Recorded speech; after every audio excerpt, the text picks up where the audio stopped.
You held the spotlight.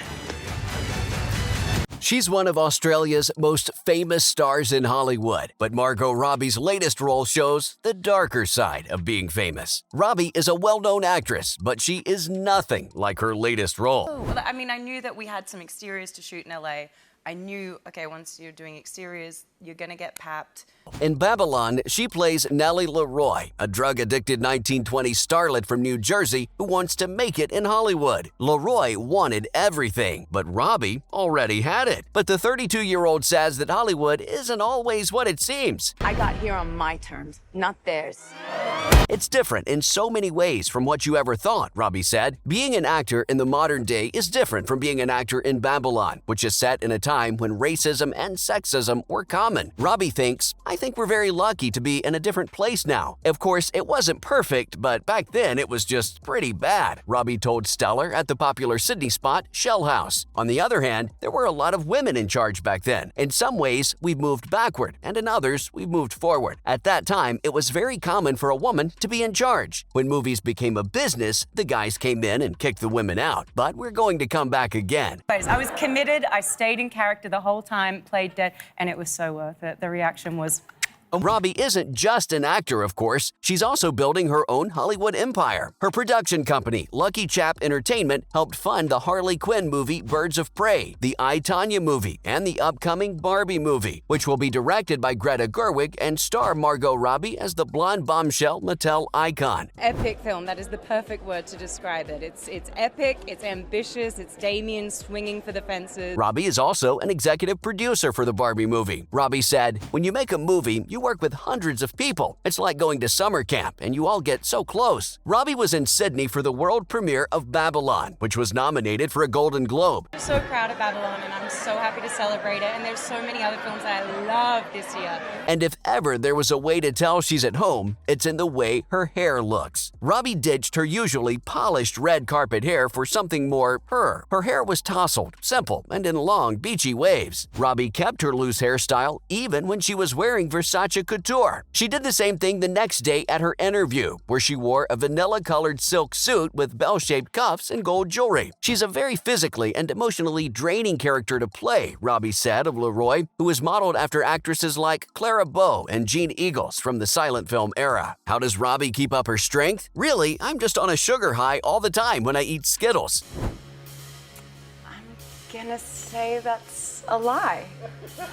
To be honest, it wasn't that hard to stay energized on the set of Babylon because you could feed off the energy of everyone else. It wasn't like making a film with a lot of blue screen or CGI where you don't have much to go on. When you're acting out a scene at a party, you can't help but feel the energy of the room. She talks about a memorable scene from the movie Babylon that involves sex and coke-fueled debauchery. On set, La La Land's Oscar-winning director Damien Chazelle made a wild place with no windows or sense of time. On screen, Nellie says, you don't become a star, you either are or you ain't. Chazelle makes everyone in that scene feel like they're doing what you're doing, Robbie said. Damien, as a director, pushes himself, his crew, and the art he's creating to a whole nother level. There was music playing all the time, and the general chaos of a movie set is pretty energizing, she said. When we were getting really tired, they'd put on Firestarter by The Prodigy and would be like, we've got to go again. Margot Robbie talks about how impressed she is by her co-star on Babylon, Diego Calva, because he was able to improvise funny lines in English, which he had just learned. The kid? Yeah, the kid. He's great. What's your name? Manuel.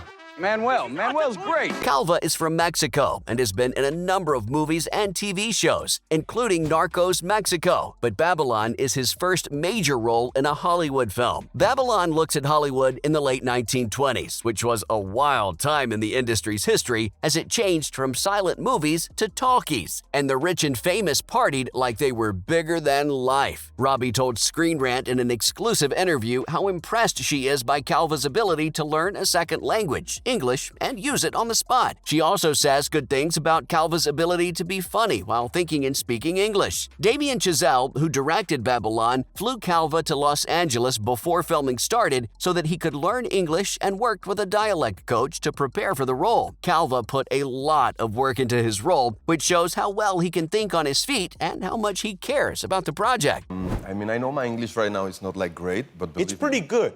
No, I literally been improving my English because I never had like English lessons or classes or a teacher. So I learned basically like translating lyrics and playing video games and watching movies with subtitles. Babylon is a project that Chazelle is very passionate about. He first pitched the idea about a decade before he wrote the script. Calva, Robbie, and Pitt all bring the same amount of energy to their roles as Chazelle does. Pitt tells Screen Rant in the same interview, the big party on the poster is happening all at once, and Chazelle is able to catch it all on camera. And again, this thing moves at a speed that I haven't been a part of. It's just like keeping up, really? Babylon shows how fast-paced, chaotic, and crazy this time was. There was very little government control, and many stars rose and fell in ways that no one could have predicted. Playing these larger-than-life characters that are made up of real people from the 1920s Hollywood works well for this kind of performance. Chazelle and the rest of the cast can take specific ideas from these people to make a character that shows how crazy the time was. Robbie gives her all to her role as Nellie Leroy, balancing her over-the-top reactions with the fact that she's a real person who can be hurt. Other actors like Calva and Giovanna Depo bring lesser-known Hollywood stars from the time into the spotlight. For Chazelle's vision of Babylon to come to life, the cast had to give impressive performances as these composites of real people who were bigger than life. Chazelle has made it clear that Babylon is not based on a true story. Instead, it's a mix of myths, legends, and historical facts that came out of Hollywood in the 1920s.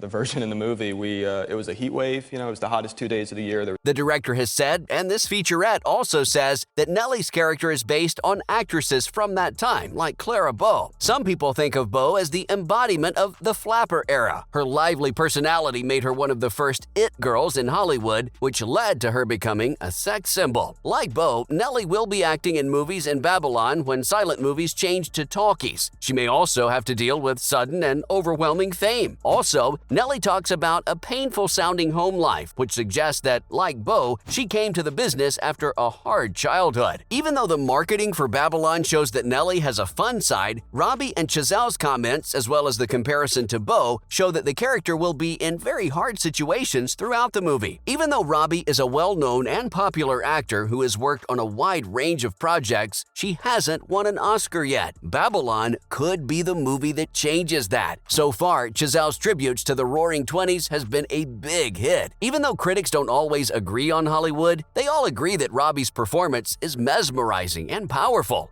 Well, she's powerful. You've been given a gift. If she gets nominated, she'll be up against Cate Blanchett for Tar, Viola Davis for The Woman King, Michelle Yeoh for Everything Everywhere All at Once, Olivia Colman for Empire of Light, and many others who could also win. Even though it's too soon to tell what her chances are, Robbie's performance in Babylon left a strong impression on viewers. Thank you.